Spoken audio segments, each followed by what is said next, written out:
What is up, Earthnoids and Spacenoids? I am just a simple new type, and in this episode we're returning to Hathaway's Flash Volume 3. Last time, Hathaway declared war against EFF and plans on assassinating the remaining cabinet members in Adelaide. Kenneth learned that Hathaway is Mafty. Also, Mafty sends Gigi away as they prepare for the attack. This time, Mafty will begin their first attack on Adelaide. They will release Gigi. Also, Galman and Lane will engage in battle, and Galman loses one of his messer pilots. So let's get into this.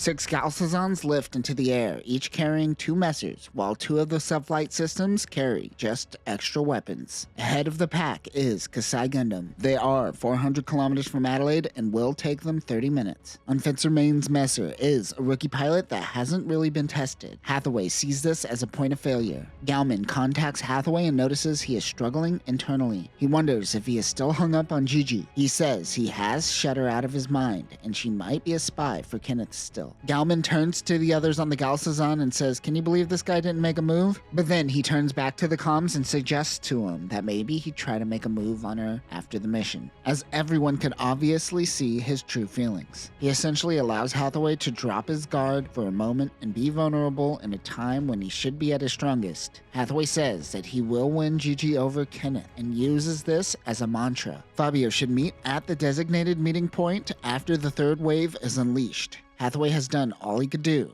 Using the Gundam, he breaks the sound barrier. The first hour of the assembly was the hardest on Kenneth. He learned that even with people working nonstop and getting that overtime pay, they still haven't tested the beam barrier. He is then informed that Minovsky particles have been spread all throughout Adelaide. It is equally distributed throughout the city to give no insight into Mafty's direction of attack. He orders a Casaria and 2 mobile suits to go scouting. When someone yells, "They're here." Usually, you have about a 10-minute buffer from Minovsky particle dispersion to physical contact. They miscalculated, however. Kasai Gundam reaches Mach 2 as it flies towards the city. Anti-air missiles were fired, but the homing features malfunctioned. He does a flyby near the command center, causing the entire facility to erupt. Hathaway hits a mobile suit supply depot on the base. Kenneth gets people to the evacuation shelter. None of the phones are working. He realizes this isn't going to be easy for Lane AIM. Lane gets into Penelope. He gets shaken really hard by an explosion nearby. He is frustrated by the faux Gundam pilot for doing as he pleases. Lane takes the role of focusing on Gundam mastery, while others handle the politics around him. Amado was this way as well. He had Bright to handle things, where Lane has Kenneth. Lane and Kenneth's command-subordinate relationship seems more contentious, however. Kenneth needs to learn the power of a good slap. It seems the transformation system is broken, but Lane has no intention of transforming. He takes off as another explosion hits the base. Smoke engulfs the area, and Lane uses his exhaust to clear it. Oh man, I hope he isn't using Corsair fans. It has only been about a minute since the attack happened, but Lane feels he launched too late. He sees a streak of light pass by in an instant. He is certain it is Kasai Gundam. One thing that both Penelope and Kasai have the ability to do is fly faster than the speed of sound. Hathaway is flying around Mach 2 currently. This may not seem like much in a world of faster space travel, but this marks a huge jump in technology for atmospheric flight. And it is all thanks to the miniaturization of the Minovsky craft system. It has come a long way since UC-0079, when all Amado could do on Earth in the Gundam was jump and hoped the landing didn't break his neck. But Lane has a throwaway comment that seems very important. How is Kasai Gundam protected at those speeds? Why, with a beam barrier. Lane notes that Mafty perfected it, while EFF is still trying to figure it out. For a moment, he realized this all happened when Gigi was captured, and he wonders if she really is good luck. He instantly casts that thought out of his mind. Lane notices an attack near the festival center in the city. It is Galman and his team. There are Gustav Karls all over the water, oblivious to this attack. Lane tries to get his teammates' attention,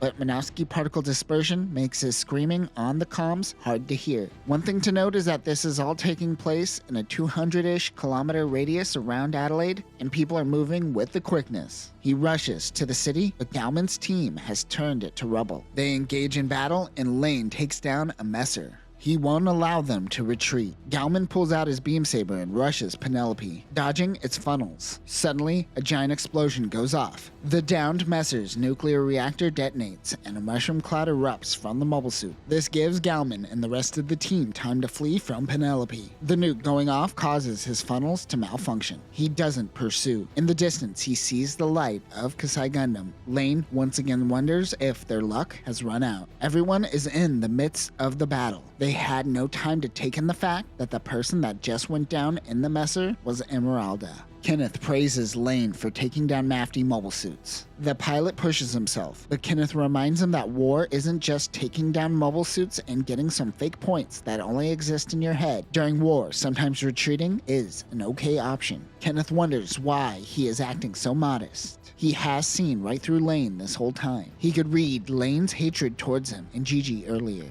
Lane is taken aback by Kenneth's understanding of his subordinates. He calls Kenneth Captain, but soon corrects himself and says Commodore, before suggesting that perhaps Gigi had some merit to Cersei. Kenneth's assistant, Francine, informs him that Hundley Yoaksum was able to make his escape and is currently in the underground shelter. Lane goes on standby while Kenneth goes to meet the director. He hates that he is underground and feels like he isn't doing anything while chaos ensues above him. We talk about the bureaucratic nonsense. In this novel, Kenneth refers to it as the art of waiting, and EFF has mastered this art. He meets with Yoaksum, whose left arm received minor wounds. He was trapped under concrete when things started to pop off. Yoaksum is sarcastic and says, "What have you been doing, sleeping?" Kenneth answers seriously and says he will dismiss himself and take responsibility for his action. Drama queen! Yoaksum cuts through the drama by saying, "Let's worry about that later." He informs Kenneth that the cabinet members have passed a few bills before the attack went down. As of now, the bureaucrats of Earth now have full control over Earth immigration. The Rockeye Loom and the 13th Autonomous Fleet enters Earth orbit. As the ships prepare to enter into the atmosphere, Daddy Bright wonders if his son is sick and is concerned. He then wonders if his son is with a woman and goes from concerned to extremely concerned.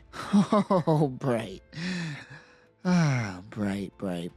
In a forest 50 kilometers southeast of Adelaide, Hathaway and Mafty's forces regroup. He tells Fabio that he and the Owen Belly forces have fared well in these times. Fabio tells Hathaway that they will make their way downstream and retreat when the time comes. But he has that look in his eyes that says, "Nah man, I'm going out in the blaze of glory." After the loss of 2 Galsazans and 6 Messers, he properly reassures Hathaway. Mafty will go out on the second raid on the city, and Fabio will follow suit in a third wave. Also, there is a Mafty member called Kausaria or Kausaria, and it is too close to the Kausaria base jabber. Make better mouth sounds, Tomino. Everyone's morale is all over the place. Galman's voice is heard over a receiver as silence comes over Mafty's crew. Kausaria was trying to blame Emeralda's death on Gigi, and Galman commands the room and gets everyone on the same page. Galman asks for the release of the prisoners, and Hathaway obliges. Kimberly leads the pack of prisoners with Gigi in the back. They will leave them before taking off for the second wave. Fabio and his team has already taken off to wait for the third wave. Having Kimberly be found alive will be a blow to EFF's ego and a win for Mafty. As they take off, Galman is reminded that he is a middle-aged man fighting with youngsters. No one will cry for him if he is dead. He says that he is going to live to find himself a woman to settle down with. He feels if he doesn't, this will all be for nothing. Oh, it sounds like you're gonna kill Galman as well. Don't do that. Mafty heads back to Adelaide.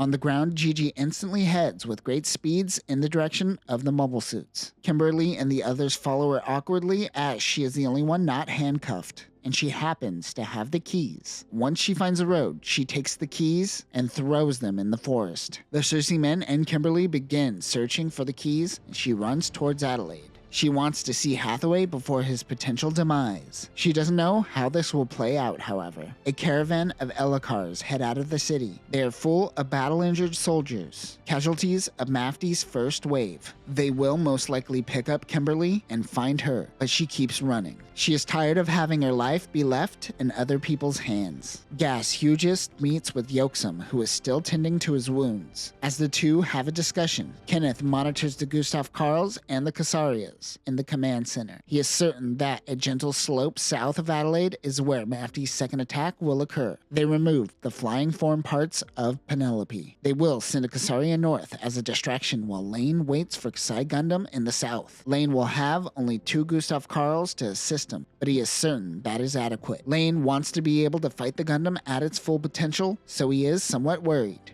Kenneth reminds him to use the beam barrier to his advantage. He sees that Lane is growing as a pilot. Remember, Penelope Gundam is just Odysseus Gundam with the flight form. Without it, we see Odysseus Gundam in its true form. Kenneth notes that this slimmed down version is very light on its feet. The Gundam takes off. He receives a call that informs him that they spotted Mafty's signature. Good, they don't have to scout them out. EFF can simply let Mafty come to them. Before seeing them on the monitor, 2 Gustav Karls suddenly are taken out. They see 6, maybe 8 Mafty units. They take down 1 Galsazon. Kenneth stays alert as things start to take off. And that will do it for this episode. The hopelessness continues as we reach the climax of this story. Even Tomino's tone and writing gives an overall sense of hopelessness that it makes it hard to see who will come out on top. The death of Emeralda has struck a nerve in the Mafty forces, mainly because she was the only character most people probably care about outside of the 3 characters. Besides maybe Galman, all of the characters at time feel like pawns to our 3 main characters. Next time we will conclude Mobile Suit Gundam, Hathaway's Flash, and the Mafty arc. Hathaway will go up against Lane AIM, and we will finally see this beam barrier in action. But that will do it for now, new types. Remember, luck is like a placebo. It will certainly come true if you believe in it hard enough.